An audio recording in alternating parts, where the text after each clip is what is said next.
দক্ষিণাঞ্চলের বৃহত্তম চামড়ার মোকাম কুষ্টিয়ায় চলছে চামড়া প্রক্রিয়াজাতকরণ। তবে এবার চামড়া কেনা নিয়ে অসন্তুষ্ট ব্যবসায়ীরা। চামড়া বাজারের খবর জানাতে কুষ্টিয়ার বাবর আলী গেটের চামড়ার মোকাম থেকে জানিয়েছেন প্রতিনিধি শরীফুল ইসলাম।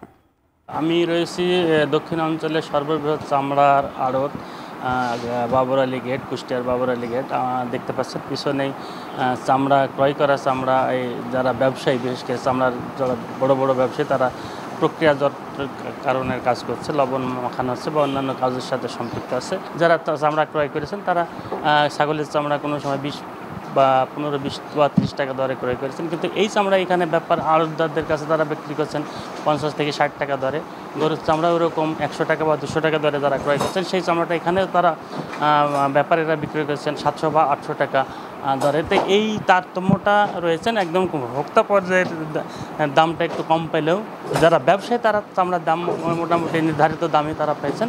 চামড়া ইতিমধ্যেই ব্যবসায়ীরা সরবরাহ করেছেন, পর্যাপ্ত চামড়া মজুতও করেছেন। নির্ধারিত যখন সময় আসবে তখন তারা চামড়া কুষ্টিয়া থেকে ঢাকায় সরবরাহ করবেন ট্যানারি মালিকদের।